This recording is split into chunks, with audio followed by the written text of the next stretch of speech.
Fala pessoal, tudo bem? O Ricardo Meirelles aqui do Empreendabilidade. Hoje a gente vai transmitir para vocês a segunda parte da conversa com o João Silva, que está liderando a Duela Ventures, uma joint venture aí composta, né, do Grupo Mirante, de televisão, rádio e outros canais de comunicação do Maranhão, líder no Maranhão, e a FCJ, que é uma Venture Builder voltada a apoiar a inovação aberta principalmente, aí em comunicação e marketing, enfim, tem desenvolvido bons projetos aí de Martex, tanto na parte de bastidores, né, de inteligência, análise e AdWords, etc., quanto também na superfície em canais de comunicação. A primeira parte da conversa a gente transmitiu na semana passada e hoje vocês ficam com a continuação aí do excelente papo com esse profissional que está levando bastante inovação para o arco norte do país, está sempre transitando entre Recife e Maranhão,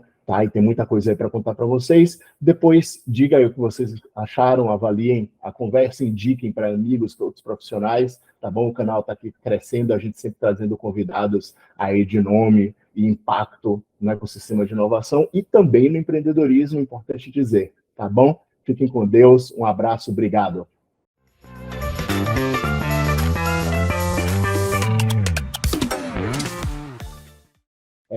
Que justamente eu acho que tem como a gente enxerga aqui, né? Bom, meu background é de relações públicas, é ali da assessoria de comunicação, é trabalhar estratégia, stakeholders, né? Pensar ali como a mensagem vai para cada público, as mensagens corretas, aprofundar um pouco os assuntos, mas a gente tem um ponto aí a linha ficou mais tênue, né? Porque a gente está, como é que você faz RP hoje? Você falou de guerrilha, como é que você faz RP hoje chamando a atenção? Sendo que tem uma característica do brasileiro aí que é o do ler pouco, né? Hoje, assim, os vídeos são os vídeos de 15 segundos, 30 segundos, os vídeos menores eles têm mais audiência. Até eu vou te acreditar a frase, que foi antes daqui da gente começar a conversa, você comentou isso aí muito claramente, quer dizer, os textos, você tem uma coisa, não pode ser aquele texto acadêmico, mas ao mesmo tempo, quando você tem uma landing page que ela chama para alguma coisa, cara, em algum momento você tem que ter um aprofundamento,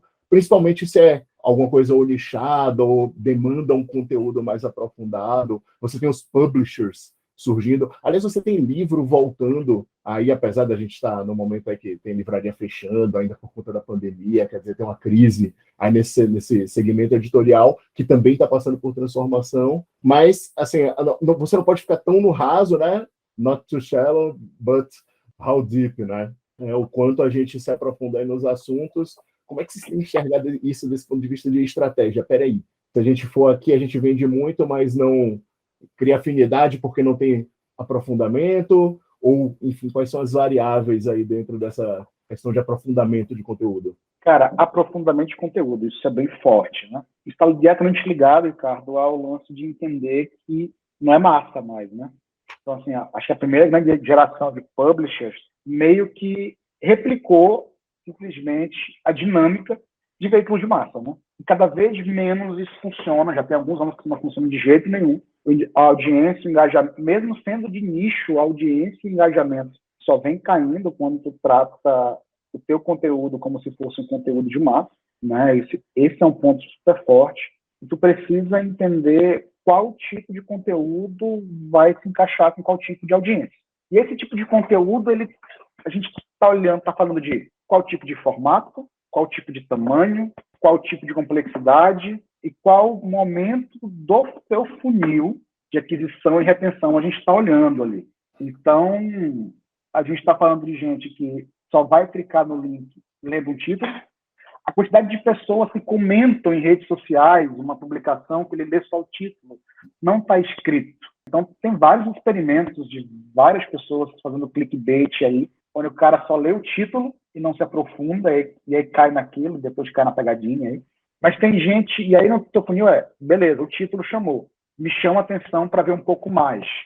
Esse pouco mais não pode sair de um título e ir para uma postagem de 3.000 palavras, né? É como se tivesse uma escadinha aí. Obviamente tem gente que de fato consome, vai direto para o conteúdo complexo, principalmente quando ele é já completamente engajado com o assunto, principalmente quando ele já consome o assunto, quando faz parte do dia a dia, Mas quando são pessoas que são consumidoras de títulos, ou consumidoras de cortes, ou consumidoras de resumos, elas não vão para o conteúdo complexo. E aí precisa entender, de acordo com o teu público, tua estratégia, o que tu queres fazer, quem é a audiência. De novo, quem é a audiência meio que determina o formato. Só que isso força a gente, enquanto produtor, a produzir todos os formatos. Então, beleza, a minha audiência está nesse canal, nesse canal, nesse canal, nesse canal. Bacana. Então, eu tenho que produzir todos os formatos desse canal. Só que não são só todos os formatos desse canal. Eu preciso produzir todos os formatos desse canal, mas também o tamanho diferente de formatos ali, de acordo com o funil, e também vários tipos diferentes de abordagens e linguagem, de acordo com essa audiência, né? Então, e aí, saindo um pouco aqui da nossa área, indo para e-commerce de maneira geral. As grandes lojas virtuais, por exemplo, elas fazem teste A/B com mais de 20 capas diferentes, assim, com mais de 20 homes diferentes, com mais de 20 disposições diferentes de conteúdo, tamanho de conteúdo, a relação imagem-texto, o tempo todo. Né? Então, assim, isso é só para a gente ter uma noção da complexidade e do volume. O que eu acho disso? Cara, eu sou um cara de mercado, Ricardo. Para mim, no fim do dia, o mercado é rei, né? O mercado são as pessoas. E as pessoas, e quando eu me trato de mercado, eu trato de pessoas, né? Não estou tratando do mercado financeiro, nada. Estou das pessoas, que são os consumidores. E as pessoas mudam. E elas nunca mudaram tão rápido, o tempo inteiro, e assim. E um conteúdo X, e um formato X, e um tamanho X, e uma linguagem X, que fazia efeito 2 semanas atrás, hoje não faz mais.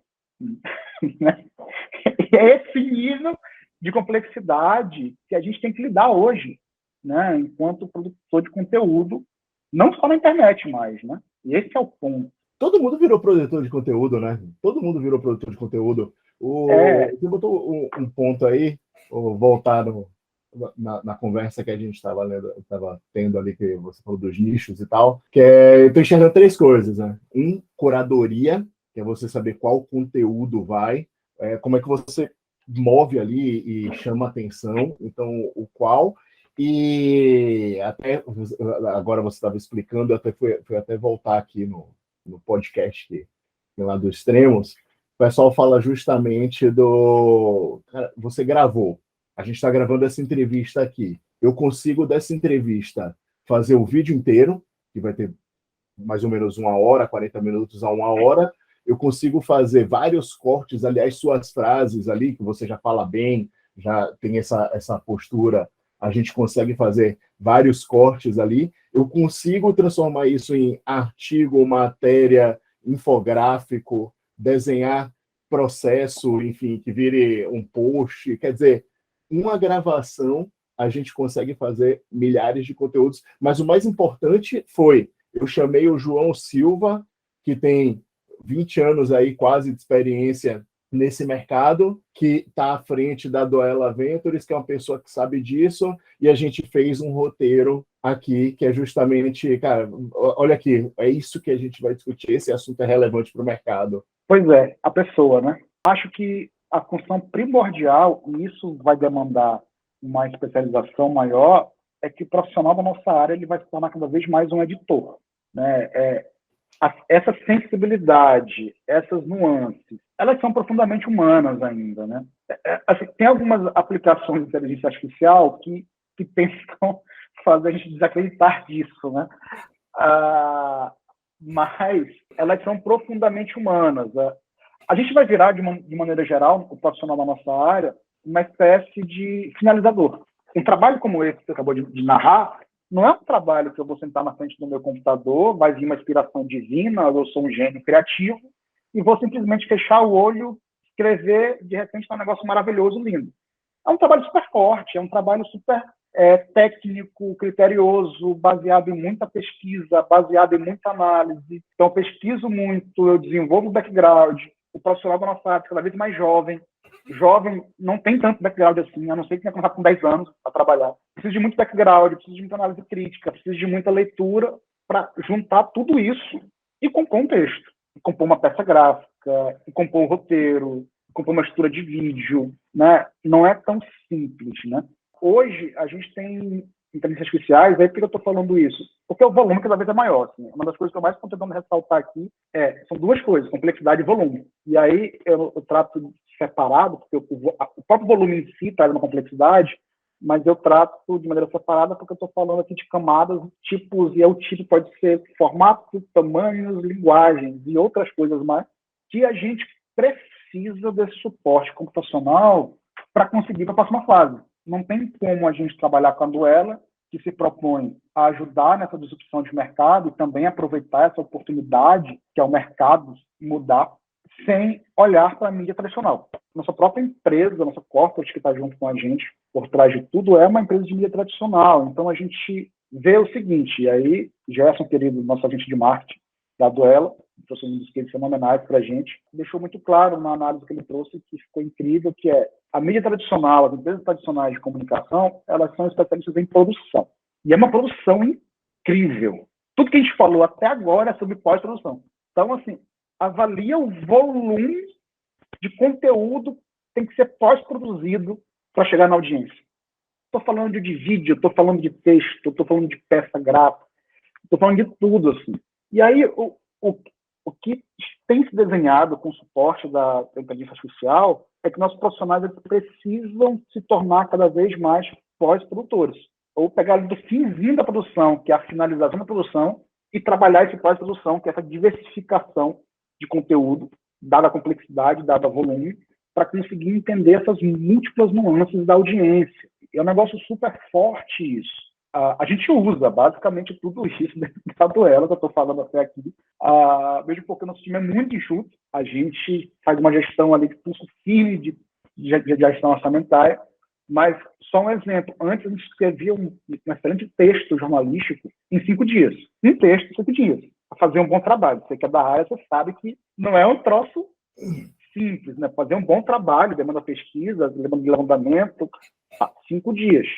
A gente diminuiu esse tempo de 5 dias para 1h30. Usando a ferramenta artificial, inteligência artificial, e a pessoa só finaliza. Finalizando. Porque onde é que eu acredito que entra bem a ferramenta? A ferramenta, ela entra nesse trabalho de substituir o background que a maioria dos jovens profissionais a gente não tem. Ela entra no banco de dados gigantesco, que é o maior que tem, que é a internet, captura todas as informações, analisa, processa e traz um texto. Algumas pessoas acham que já está finalizado, no nosso critério ainda não está finalizado, mas que ele já trabalha o volume e complexidade, e nosso profissional ele vira um finalizador para finalizar o encaixe dessa complexidade, dessas nuances ali. Você sabe, João, a gente fez um teste aqui na Probabilidade, assim que o ChatGPT começou o burburinho, né? ChatGPT que chegou, a ferramenta que escreve, aí os programadores colocavam as linhas de comando, ali o próprio ChatGPT conversava, né? Botaram o programador para programador, usando o ChatGPT ali na discussão. E aí a gente fez um teste de fazer uma entrevista com o próprio ChatGPT e ficou boa. Só que, como você disse, ele traz aquele material quadrado. A gente testou algumas vezes ele escrever listas, né? Me sugira 10 coisas, me sugira 5 coisas a respeito de empreendedorismo ou a respeito de alguma questão específica. Ele traz aquilo numa linguagem muito quadrada, acadêmica, você vê que é mecânico, e, de fato, assim, a substituição para o tom humano, ela é muito difícil, né? O sentimento, o sarcasmo, quer dizer, aquilo que é humano, a inteligência artificial ela tem dificuldade, mas tudo que se diz respeito a você pegar um compilado de informação, cruzar essas informações, concatenar a ideia, o ChatGPT ele já está fazendo aí de forma bastante evoluída. E aí, complementando e esticando para ouvir seu comentário, o que a gente tem entendido aqui, tá, em relação à inteligência artificial, que é, por exemplo, quando você vai para as ferramentas de monitoramento, dashboard e tudo mais, aquelas ferramentas que fazem um apoio estratégico, a ferramenta ela não te dá a estratégia, ela te mostra o que está acontecendo. Ela mostra, olha aqui, o consumo maior de conteúdo é nesse segmento aqui, o perfil dos usuários, ele coincide com isso, o que é mais, o que é menos, né? Muito numérico, muito matemático, mas quem faz a estratégia para definir o que vai usar daquilo é o ser humano. Então, a utilização da inteligência não é que ela vai tomar o lugar ali das pessoas, mas ela aumenta, como o próprio ChatGPT se vende ali, né? Ele melhora a produtividade, porque você consegue reduzir o tempo que você utilizaria no bate-tecla e muito.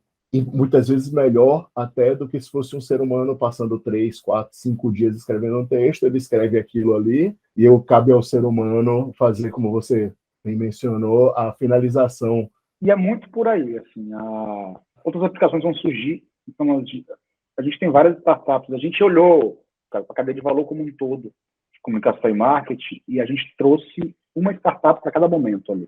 Então, a gente trabalhou bem com um olhar de visão de portfólio. Eu ter ali uma série de serviços através das startups que vão atender o anunciante pequeno ou grande e também criar novas audiências, né?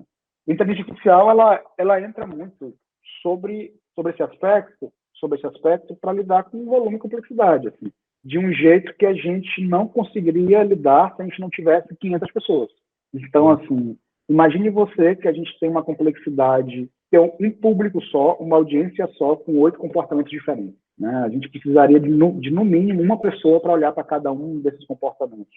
Né? E aí eu estou falando sair do espectro de massa, tá? E é bizarro porque não é isso que está acontecendo no mercado. O mercado está indo para outro caminho, está cada vez mais ferramentado. Eu esqueci o nome, tem uma agência nova, 5 anos, em São Paulo, que eles trabalham, uma de publicidade e propaganda, que eles trabalham qualquer tipo de criação baseada em BI, automatizado por artificial. Então, eles substituíram, isso bem antes do ChatGPT, eles substituíram basicamente toda a parte antes criativa, que era baseado ali tem um procedimento, obviamente, não é algum tipo de procedimento, mas passou a ser completamente baseado em dados, completamente baseado em comportamento ali. E sempre foi assim, na verdade, a criatividade, ela é um compêndio, ela é um choque das suas vivências, e a maneira como você lê vários contextos. Só que, na maioria dos casos, é um negócio mais intuitivo, e a intuição é isso.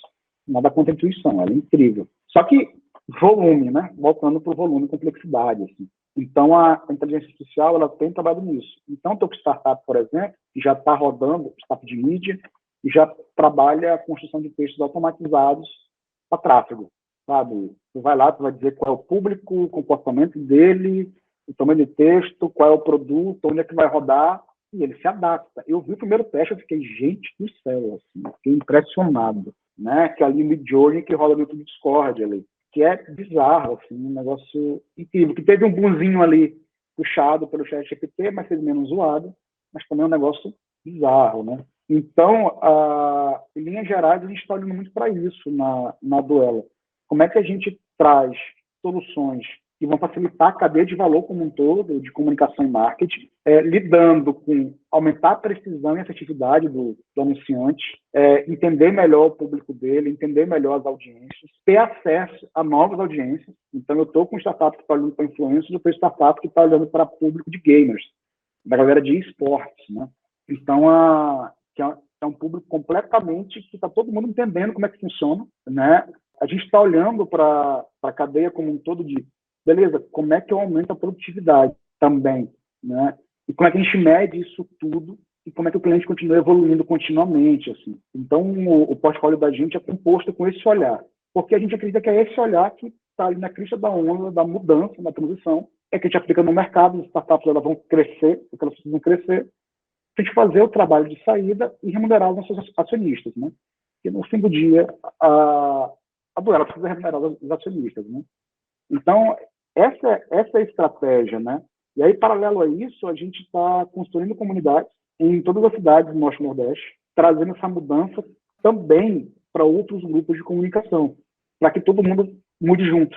E eu amplio o nosso espectro, né? E as startups vão ter mais lugares para estar juntos, com pensamentos diferentes, né? Você antecipou uma pergunta que eu ia fazer, que é justamente, vocês estão com a sede no Maranhão, né? Você fica entre Recife e Maranhão por conta do Porto Digital, e eu estou em São Paulo, mas sou de Salvador natural, conheço algumas pessoas, sabia todos no mercado. A gente tem startup em Salvador. Vocês têm startup em Salvador? Tem de Salvador. Pô, que legal, que legal. Salvador é um mercado, assim, a TV Bahia, ela tem feito algumas coisas interessantes. Tem uma amiga minha que foi trabalhar na área de eventos da TV Bahia agora, levar algumas inovações, tal, mas muito ainda na coisa da entrega de evento, né? Bom, teve o Festival de Verão agora recente, foi um show fantástico. Mas aí, voltando, o que a gente percebe é o seguinte, todo mundo, na verdade, quando olha, fala, pô, peraí, você tem Brasil, São Paulo, né? O que eu costumo brincar é que São Paulo, às vezes, tem que parar para olhar que existe um Brasil além dele, né? Não achemos aí, a gente tem que ser um pouco menos arrogante no sentido de achar, tá tudo em São Paulo, do melhor em São Paulo? Tá. Assim, a capital econômica do país é São Paulo, mas você tem muito Brasil aí com muita oportunidade para fazer bem feito e como vocês estão fazendo aí, né? A ideia de vocês é pegar esse arco aí litoral, Nordeste todo, ou também entrar, como é que vocês estão vendo o Brasil aí, expansão? A gente está olhando aqui no litoral, sim, mas também tem cidades do interior também, em estados que também já tem uma relevância bem interessante para a gente estar junto.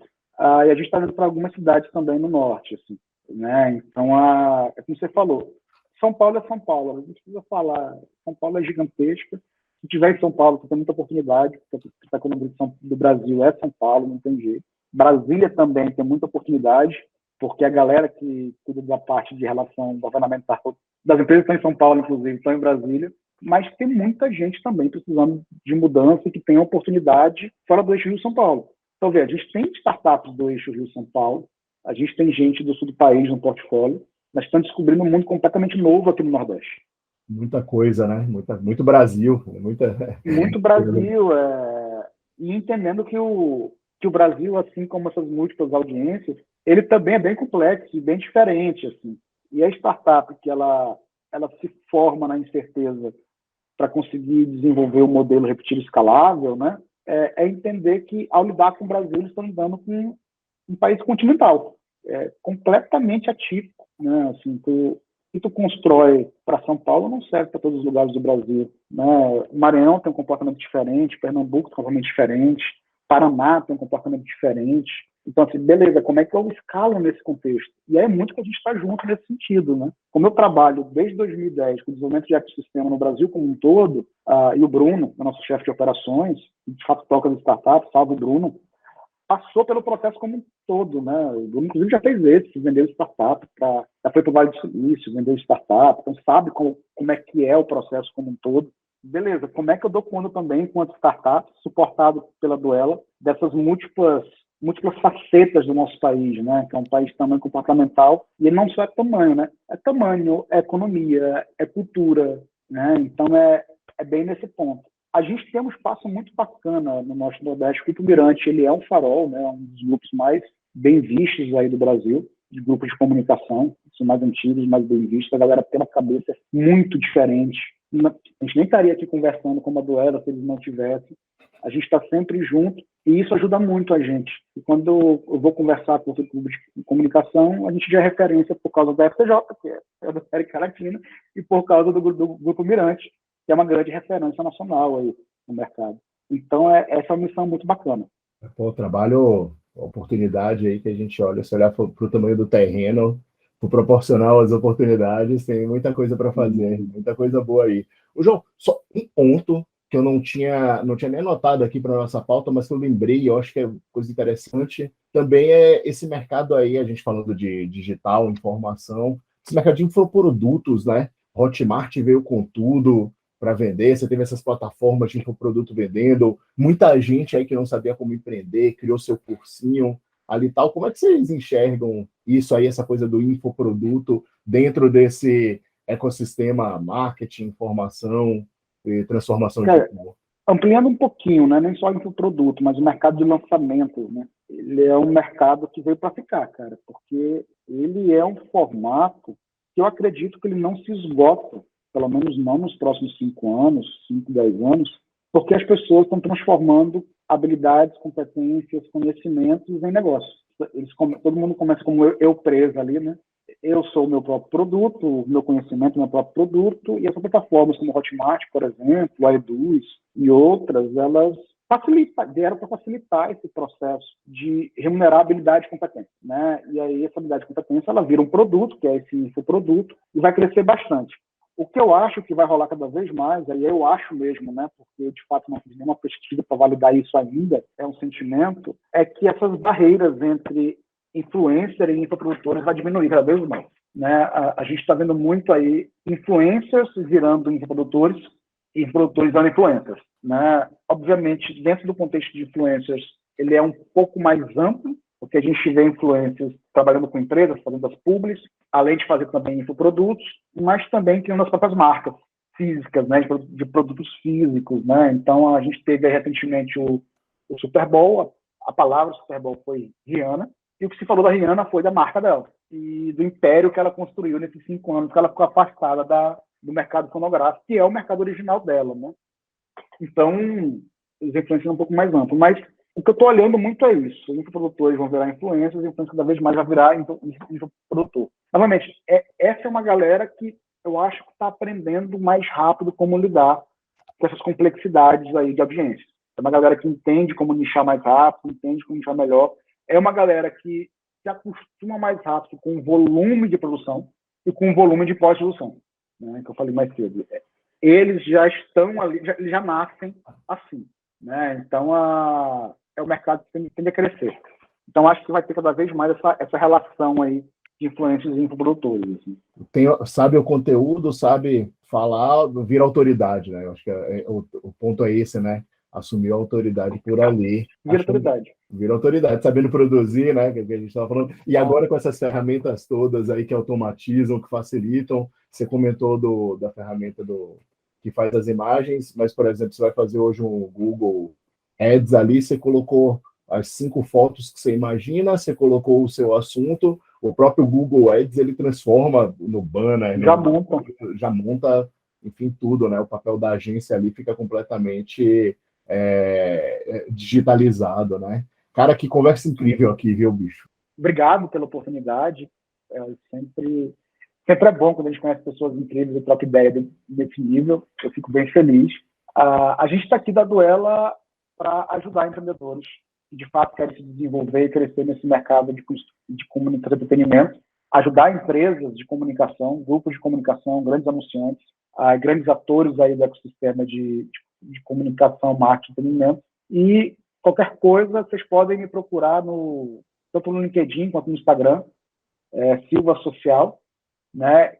E também no nosso site, aduela.ventures, e também em todas as redes sociais, aduela.ventures. É isso. Muito obrigado, um grande abraço a todo mundo. Pessoal, ficamos aqui com mais um episódio do Empreendabilidade, o podcast. A gente tem trazido pessoas profissionais para discutir tanto os desafios do empreendedorismo, quanto também quem traz novidades, inovações, oportunidades, também entrando um pouco nesse ecossistema de inovação. Siga a gente aqui no YouTube, indique para os amigos, aqui acompanhe nossa newsletter, acompanhe nosso conteúdo também no site, que tem trazido cada vez mais notícias, opinião, estudos e dados a respeito do mundo do empreendedorismo e inovação. Um abraço, obrigado